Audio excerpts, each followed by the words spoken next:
Hey, welcome everyone. Welcome back to the On the Clock show with my friend Prospect Don and myself, Blue Chip Prospect. How are you doing today, Prospect Don? Good. I'm happy I was the first name off the board today. That was Yeah, sweet. you're And the the my anchor. friend, that's pretty good. But I'm doing really good. I wanted to make a quick announcement that I did acquire Draft Prospects Hockey.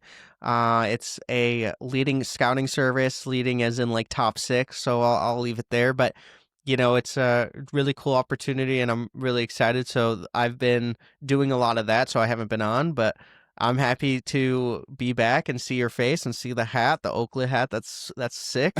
But how are you doing? I'm doing very well. I'm excited for your little project. I'm excited to be on board of it. Yeah.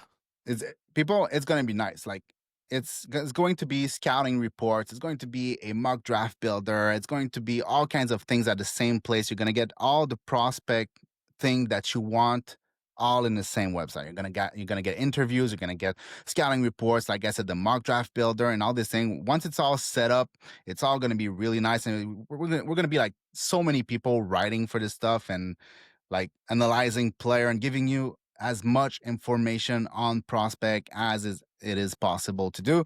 So I'd say put that in your favorite bar on top of your Chrome bar because it's coming and it's going to be nice. But today, it is not about the prospect done. It's about the top 10 of the 2026 NHL draft.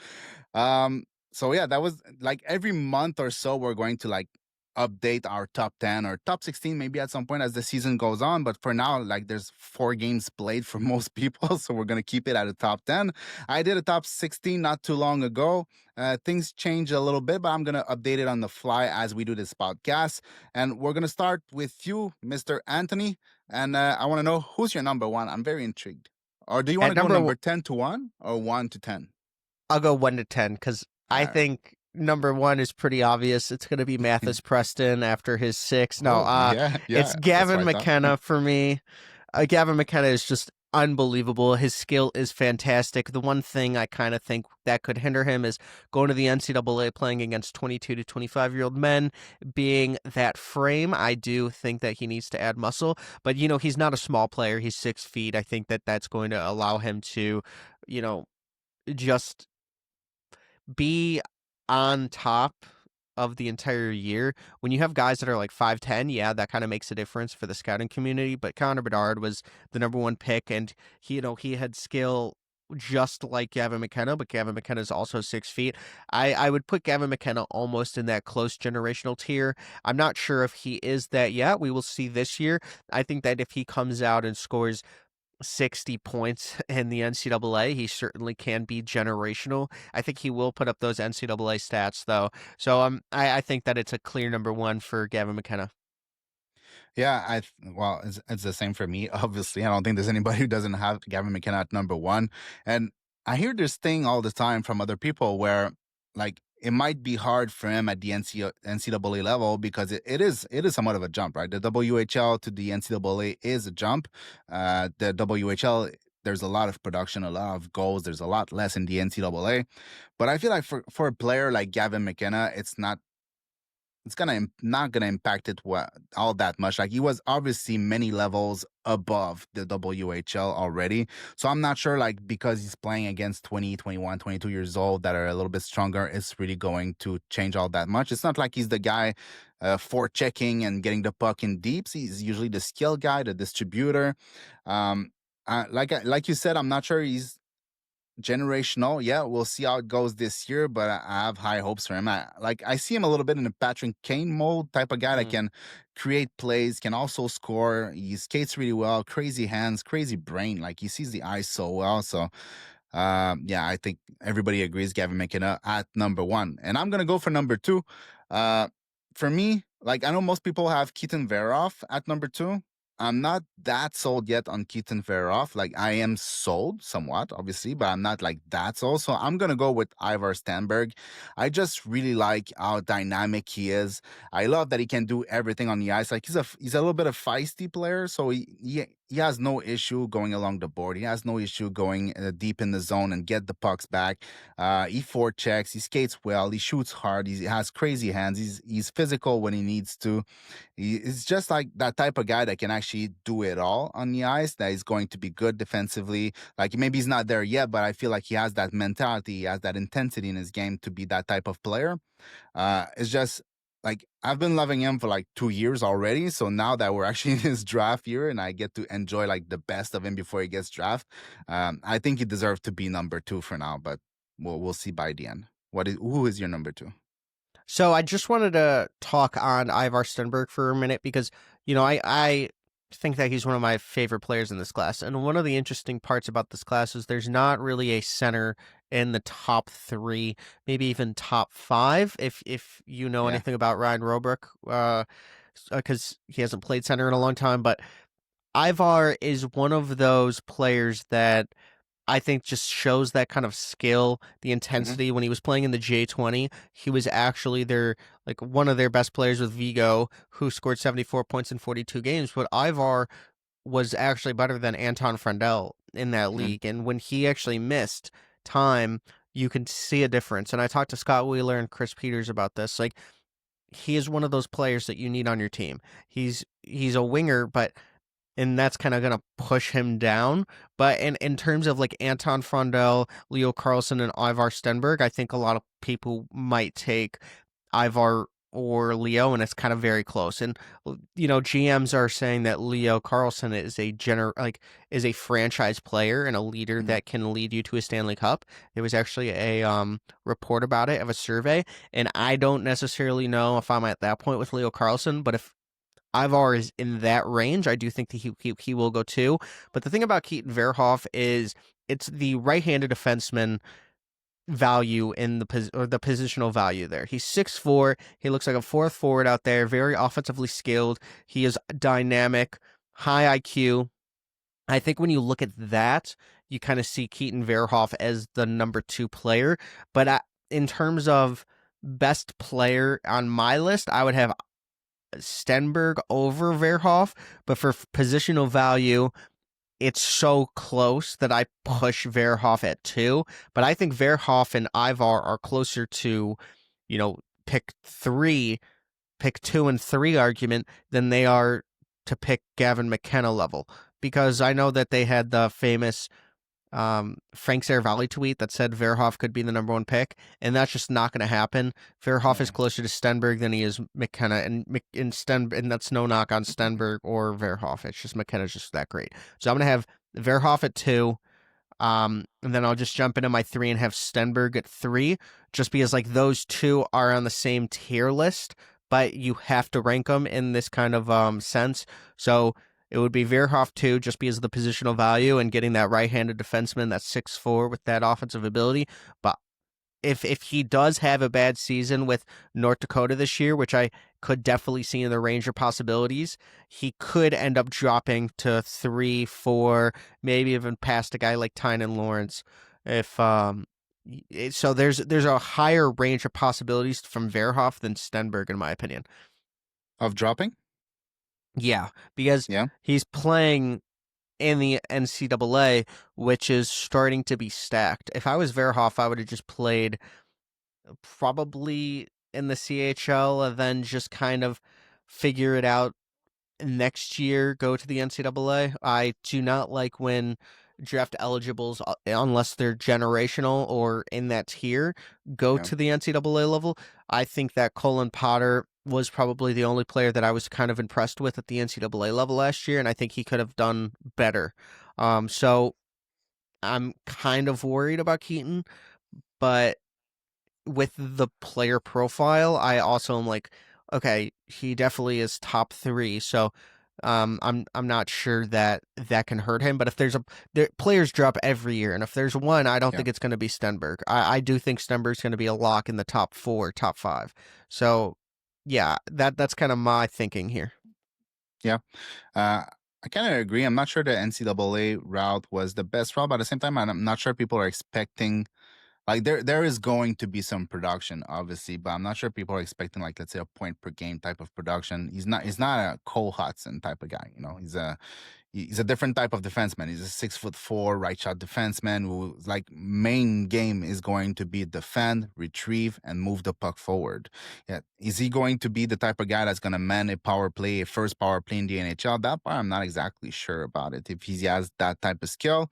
Uh We'll see. We'll see how it goes in the NCAA, but I can see that we are starting really strong. Like you're already disagreeing with me about Ivar Stenberg being the number two, but I Yeah. just have it. I just have it the other way around, basically. So I have Stenberg at number two, and then I have Verhoff at number three. Like you said, I could see Verhoff maybe. Yeah, you were about to say what? Well, in the comments below, if you guys can pick Stenberg right now or Verhoff, can you give the reasons why you think either one should be the number two pick? Because I actually think that more opinions on this are needed because it's kind of one of those hot topics to start out with. Do you think that Ivar Stenberg or Keaton Verhoff is the number two player in your rankings? Yeah, I think both are good. It's just like you said, positional value for Keaton Verhoff. Like if you get a high end, like he's not a high end skater. I think he's a fine skater, average skater, something like that. But he has skills, he has size, he defends well, he has physicality, he has somewhat of a shot, and you get that. I mean, it is important as a right shot defenseman more than it is as a winger. So I can Mm-hmm. understand it. It's just I feel like at least right now, I feel like Stenberg has proven more or has been the better player consistently. So we'll see how it goes this season. And I'll go with my number four right away. And I think my number four, I'll go right away with Tynan Lawrence. He was the best player last year on his team, on a team that had Vaclav Nestrazel, that had, what's the name of that Russian guy? Ryabkin. And I feel he was already the best player on that team, and he was the MVP of the playoff in the Clark Cup. So I mean, he's a hell of a player. He's dynamic. He skates well, crazy hands. He has very good vision. I think he's going to be really, really good this season, and I'm excited to see what he does. And who is your number four?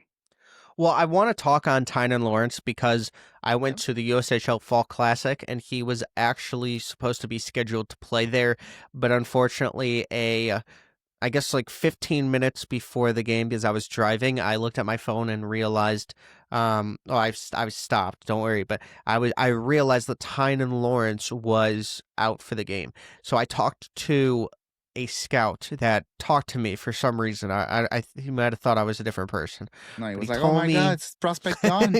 yeah, yeah, right, and he said that Tynan Lawrence might be out till mid-October with a little bit of a lower body issue. Mm, It's in the foot, but so mid-October for me means that full speed late October. It's going to be like one of those where yeah, he's going to be mid-season form back then. And at that time, I actually don't think that this is going to affect his draft stock very much at the end of the yeah, year, but there's so much high quality talent that I think Tynan Lawrence is probably a top 4 player in this class, top 5. With that said, those little injuries can kind of just be on a scout's radar and their sheets, and if you're going back and forth, I think it could kind of overlap a guy. Like I have yeah. Ryan Robrick ahead of him now, but I do not see. I see a path where Tynan Lawrence is in my top 4 because he's just so good. Like you said, he was on a team with Vaslav Nestrasil, who was the 25th pick, Ivan Ryabkin, who was the 62nd pick to the Carolina Hurricanes, who was a point per game player there, but he had some character concerns, so he kind of dipped in the process a little bit. You had Luka Radicevic, who's a under 6 foot defenseman who should have been drafted, but he wasn't, so he's probably going to be an overager next year who's drafted because he's extremely talented, but that year was a year where nobody was getting drafted if you're under 6 feet as a defenseman.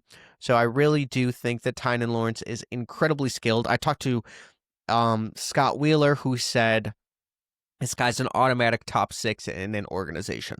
When you have that level of floor as well as the upside that he Yeah. brings, he kind of reminds me of a Jacob Bryan a little bit in terms of draft stock, where he's a mystery box, but he has that floor. So I think with Tynan, it's it's more floor than upside than a Jake O'Brien, but it's the same type of player that I like. Like he checks a lot of boxes for me because of the way he plays, two-way game. But I will say for my fourth player, I have Ryan Robrick ahead of him because of the ability of obviously on EP he's a center, like you had said in the beginning. But the guy has an incredibly heavy shot. So he's listed as a sniper on Elite Prospects, and I believe that he's in that category. One of the best shooters in the entire draft class. You could see in his OHL production last year, where I think he's the best OHL player. For Niagara, he had 41 goals, 87 points in 64 games. And the thing is, he is incredibly big, where it's 6'4", 216 pounds. So obviously, you need to have that kind of level of production if you already have that NHL size to you, because it's like you have that advantage over the guys that are underdeveloped in that aspect. But with him, it's kind of like watching Shane Van Sage with an elite offensive skill. And I Mm. like that because you have that floor there. Like I could see Ryan Robrick, if he's not a star, playing a third line role where he's scoring 20 plus goals in the NHL a year. Obviously, Yeah. that's not what you want from a Ryan Robrick, but that's kind of the floor he has. Who So doesn't I want that think in the that top 5 pick? well, well, that's just like the floor. Like you have a Uh, guy that he doesn't use his body yet. He only had like 18 penalty minutes. He has yeah. 4 this year, which is kind of a lot better already in 3 games. But he needs to use his body more. He needs to get more penalty minutes, in my opinion, just because he needs to show that aggression. But there's so much in this guy where it's a lot of potential that I'm taking him top 5, in my opinion. I love the size. I think what kind of puts him over Ethan Belchik is just the scoring output and the scoring ability and the production. There's a lot that goes in there. So I'm actually going to make one change for my list here next, but that's my number 4. Who's your number 4 or 5? Uh, well, first, one of the reasons why I have Lawrence before Rubrek now, because if I go back in my previous ranking, I had Rubrek at number 4. But one of the reasons why is, again, positional value, because Lawrence could be the only center in the Yeah, top 5, 6, 7, 8. So it's there's not a lot of that's a good centers. point there. So Yeah. if you want a center, you're gonna have to grab him early, and it's going to be Lawrence. And so it is what it is. And I had Ryan Rubeck number 4, so I really like the guy. I feel like you said, he needs to learn how to use his body more, and not just like in puck protection, but also be just more intense on the forecheck, be more intense with his physicality. You using a 6'4" frame to shield the puck, make plays along the board, get puck back, be strong along the boards. He hasn't really shown that off last year, at least not in what I've seen. Maybe this Mhm. year it will be better, but he's also an older birthday, if I'm not mistaken, right? He's like pretty old in his draft. Am I saying things that make sense, or that's not true? Do you know? For For his birthday. Like I feel like he's an older birthday. I'm just gonna look here to make sure that I'm not Robrick is saying like, September 25th, yeah. So 2007. he's 10 days away from being eligible from last year's draft. So he's one of the oldest player in the draft. So I feel like for him to be that top 5 player, he needs to have a crazy season in terms of production, because like I think point per game is not going to be enough when you're 6'4" and you have that type of shot. I mean, you're gonna need more. You're gonna need like a 80 or 90 point season, something like that, and that he proves he has more details in his game. Um, just a better overall game, more physicality and more details. But if I have to choose a player at number 5 now, it would be Mattis Preston. He's having a one hell of a start, but it's not just because of the start; it's because he is a very talented player. Like, he's a dynamic player. You could see it at the tournament. What's the name of the tournament that they just played? It's Helinka Gretzky, is that it? Yeah. so Mhm. so he's just a dynamic player, really good hands. He has a good shot too. So he's not just a playmaker, he's also a very good shooter. Um like the season just started really well, but he had a good season last year too. And he's not like all that small. He's like 6 foot or something like that. So he's not like a small player. He's like an average player. But I think he's a dynamic talent. So in terms of offensive upside, he could be one of the highest offensive upside in that draft. Of course, outside of McKenna and Ivar Stenberg. But yeah, at number 5, I would go with Mattis Preston right now. For me, I'm still actually going to keep Ethan Belchitz, but the only problem is I want more production out of him. He can easily be a faller immediately into the season for me. Like a month into it, if I don't see added production, because he's 6'5", he has over 220 frame. You Yeah, should be dominating a little bit more than you did last year. He wasn't near even a point per game last year level for the OHL. And I just feel like if you're in that kind of body size, you need to use it more. There's things that I don't like about his game, but he's just so offensively skilled that you have to understand, like, you can't make 6'5" players look like this. He reminds me of, like, obviously guys that are putting up the point totals that Ryan Robrick did at that size. It's gonna go onto your radar, but he's a little more of the I'm going to use my body, but it's yeah, just I want to see it on every shift. I want to see the production. I want to see point per game in the OHL next year. He did really great in international play this year for um so I think that that's a positive when you're already using your body well internationally. And he had 48 penalty minutes last year. That's almost double triple almost what Ryan Robrick had. So I feel like that's something that I really do like when you look at the aggression. And obviously, penalty minutes is a bad thing, but when you're looking at prospects and you're looking at that body size, you want to see, what was he doing? Is he? It could also be that he's not a very intelligent player, but I feel that's not the case with him. He's just using his body. He's going to be trying to overpower his players or his opponents. But the thing is, like, he needs more production. So yeah. I'm going to continue to take the guy that's very, very skilled, who has the offensive upside that he does at 227 pounds, 6'5". Um, I would just preface by saying, like, there's a clear path for Tynan Lawrence and Mathis Preston to jump him very early in the process, if that's the case. Yeah. For my number 6 and my number 7, I'm gonna go back to back with the big boys. I'm gonna have like Ryan Rubrick number 1 because I think his game is a little bit more advanced than Ethan Belkets. Isn't it Belkets? You said what? How did you call him before? Belchitz?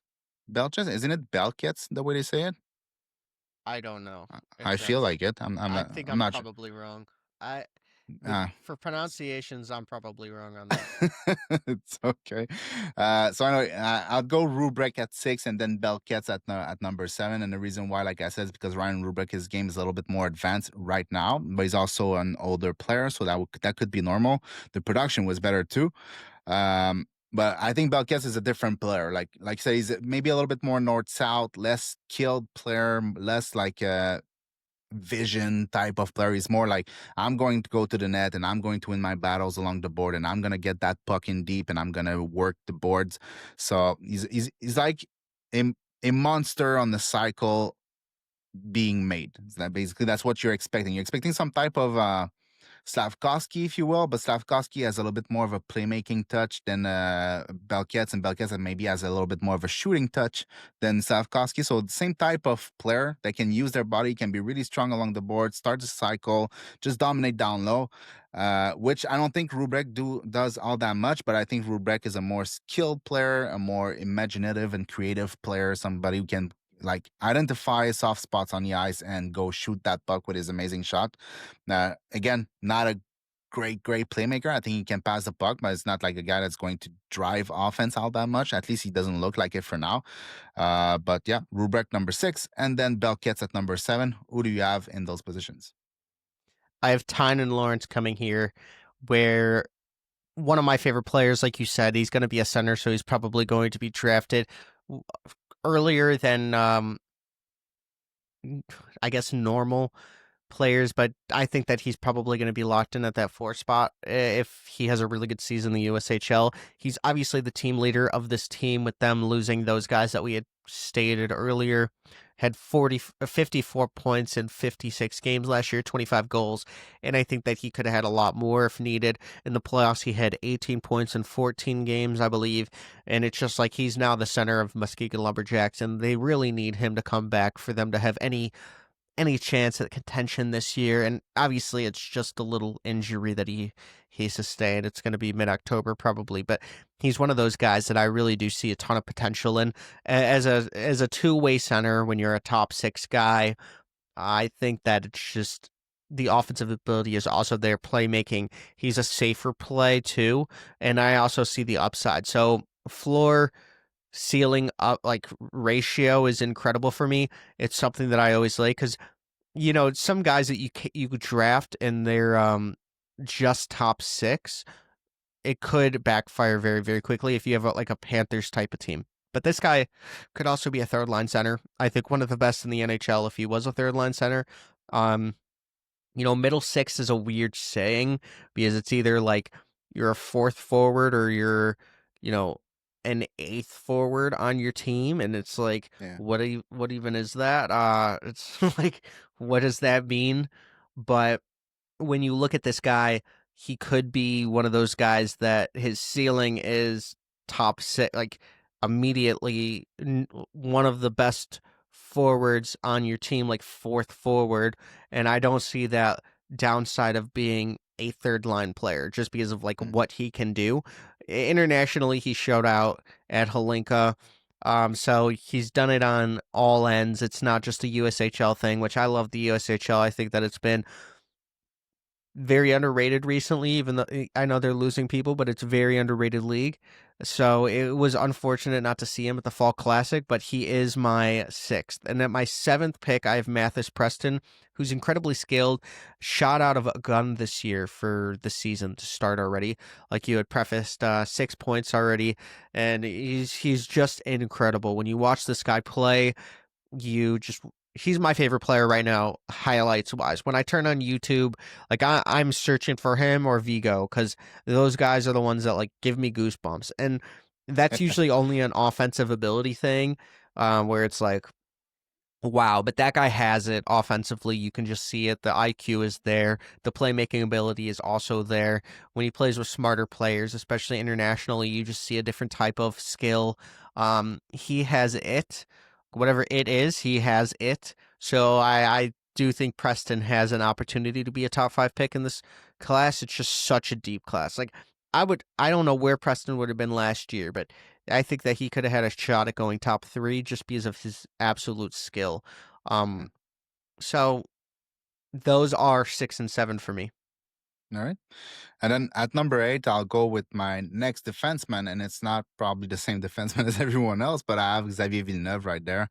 It's just a player that I love, and obviously, I don't think it's going to go that way at the draft. Like Xavier Villeneuve is a 5'10", 5'11" player, like great skater, obviously, and great like everything, but it's not the prototypical type of defenseman that teams really want in their top 10, obviously. But I think like in terms of upside, it's really, really high. He has that Cole Hudson, Lane Hudson type of offense creation where he moves east west and down and up and just so smoothly and so deceptive in the way that he handles the puck and the way that he skates. He's not as shaky as Lane Hudson. Lane Hudson's like basically on every shift. So I wouldn't say he's in is oh the dog. So I wouldn't say it's on the same level, but he has the same type of vision. He has probably a little bit more explosion in his feet, so probably a little bit of a more explosive skater, better backwards skater also, as opposed to a guy like Lane Hudson. So maybe not the exact same type of offense, but he's a similar build, similar type of defenseman. So I think that upside is really, really high with him. He's not, and it's not like it's easy to play against him defensively. He's not perfect by any means, but it's not easy to play against him. He's competitive. So yeah, at number 8, I will have Xavier Villeneuve, and you better say the same. You're mute because of your dog. I don't have. I know. I don't have him at 8. I have Daxon Rudolph coming for Okay. the Prince Albert Raiders. I talked to him earlier this year, and he told me that the defenseman that he compared his game to was Charlie McAvoy, Drew Doughty, and I don't necessarily see those guys. It always But feels like you say Drew Daddy. Drew Doughty, oh God. You did the same thing last time. It really sounds like it, Drew Daddy. Well, All I right. don't know. Uh yeah. Well, Keep this is going. where It's we're okay. at. So Drew Daddy, no, Drew Doughty obviously is a Hall of Famer. Oh my God. Yeah. Drew Doughty's obviously a Hall of Famer, but when you look at the intangibles of a guy like Daxon Rudolph, who has a ton of offensive upside, I think that it just kind of like is good that that's one of his players that he modeled his game after. It's more two-way defensemen that have that offensive skill set. He's 6'2", um, 205 pounds, which kind of just goes into exactly what you're looking for in a guy. Like, he's already bulked up a little bit for his frame. He had a really good WHL first year, 41 points in 64 games, only had 7 goals, but a lot of those were manufactured from him. It wasn't just like easy passes and things like that. Like, he already has 4 points, 2 goals in 3 games. So when you look at a guy that could absolutely have an incredible season this year, offensively, he's already starting there. I mean, he only had 7 goals in 64 games, has 2 and 3 already. So I'd like Yeah. to see that continue. He is a guy that does not back down. I think that his one of his greatest strengths is like he's going to stand you up at the blue line. Even at the Holinka Gretzky Cup, he had 2 goals in 5 games. So I think that he did work on his shot. He worked on his offensive skill set a little bit. So that I know that there's a loaded right-handed defenseman crop right here in this range from like 8 to 13, but the guy doesn't do anything that screams like I don't he can't play 20 plus minutes a night with a team. Like, he's just overall a really good player. So he's my number 8. Who's your number 9? Uh, right here, I'm a little bit hesitant. Like, I basically have Dax and Rudolph and Ryan Lynn back to back. And whoever you want to take at number 9 and at number 10, I really don't care. I feel they're different type of players. Maybe right now I like Ryan Lynn a little bit more. I think he has more dynamic feats. He's a very, very good skater. But he's not the biggest. He's like 5'11" or like 6 foot Barry or something like that. But he plays with intensity. He moves the puck exceptionally well. He skates the puck exceptionally well. He retrieves puck, and he can just create space between him and the forechecker like it's nothing. I just love his game intensely. But Daxon Rudolph too is really good. But I'm gonna go with Ryan Lynn at number 9 and Daxon Rudolph at number 10, just because I think Ryan Lynn still have a little bit of an edge. I think he's a bit more of a dynamic player, and he defends just as well, if not even better than Daxon Rudolph. Like, he's just maybe smaller, but he's an all around player. He makes me think a little bit of Denton Matejchuk in his draft here. Like, I've seen some people say how he looks like a future Adam Fox or something like that. I'm not sure he has that level of offensive brain as a Adam Fox, and Adam Fox is not the greatest skater either. And Ryan Lynn is a very good skater. But I feel like a Denton Matejchuk type of prospect is a little bit what he makes me think of right now. So yeah, I'll go with Ryan Lynn and then Daxon Rudolph. So I have Vigo Bjork in my top 10 still, and he's at 9. And then I have Ryan Lynn at 10. So I do have Ryan Lynn in there. But the thing about Vigo is I know that it's the size issue. He actually grew from 5'9" to 5'10", which does help a lot of scouts because you get that extra added inch, which makes it double digits. I would say when we're looking at Vigo, he's one of the most skilled players that I've seen in this draft already, and he has to be because he is 5'10", but it's not just an end all be all that he's 5'7" or Cam Schmidt size. Like, he's 5'10". He can make it to the NHL if his skill translates. And it's one of those players that when he was missing from the J20 as well, just like Stenberg, he showed that they needed him just as much as, he needed them. Like 74 points in 42 games, incredible output. I mean, the guy was a machine, and that was with a team with Victor Eklund in some games. Anton Frendel only had 7 points in 10 games. Like, it's not just a scoffed at. Like, this guy was Mhm. absolutely killing it. So I feel like when you're looking at a guy like Vigo, he's a top 10 player in a bottom 30 body at this point. He needs Yeah. to gain a lot more muscle, um, show that he could play with more, like, I guess, defensive game, even though he's not a bad defensive player. It's just like his two-way game needs to increase a little more, but that's kind of what happens when you don't have the frame. With him, I do believe that he can make the NHL, and if he does, he's going to be a very good player in the top six. Can he play in a bottom six role? I don't know at this point. It'll be a little tough for him. I mean, that would just not be his game, and it's very tough to be a top six player. So I understand the risk here, but I just really like the upside. And when you're, you know, taking chances on 17, 18-year-old players, I like to go with offensive upside and guys that, are extremely skilled. So I'm going to say with Ryan Lynn here. Ryan Lynn is one of those guys that I think is a top four defenseman immediately. Like, not in the NHL, give him like 2-3 years after his draft year, but I just see that floor being there. Even though he is on the smaller side, he's just so skilled. Um, so I really do like his game, and I think that he's going to be an automatic fit in a top four. It's not like there's just so many incredible defensemen here that he's going to need a really good season with the Giants this year. I know he had 2 goals in 2 games, 4 points, but if he's 6 foot, then there's not going to be any issues. Like, it's just he's 5'11" now, 175 pounds. Will he be able to gain more muscle and gain that extra inch? Because that's kind of the end all be all for defensemen right now. He had an incredible year in the WHL last year, almost a point per game player. Um, so internationally, he needs to improve a little bit with his point production and things like that because he is highly skilled. But other than that, I think he is a top 10 player at this point. I had Vigo Bjork at 12 in my preseason top 16, and I love the player. I really really love how dynamic he is and how skilled he is, and he's not just skilled and dynamic. He's also super smart and hardworking. So it's not. But obviously, the frame is an issue, and there's work to be done there for him to be an NHL type of player. But I haven't had the time to watch any of his game in the SHL this season. I know he played like 11 to 12 minutes, something like that, and he has like 2 points in 5 games. Do you know if he's been playing center or if he's been placed to the wing in the SHL? I don't know actually. Let me see. I don't think that he's been playing.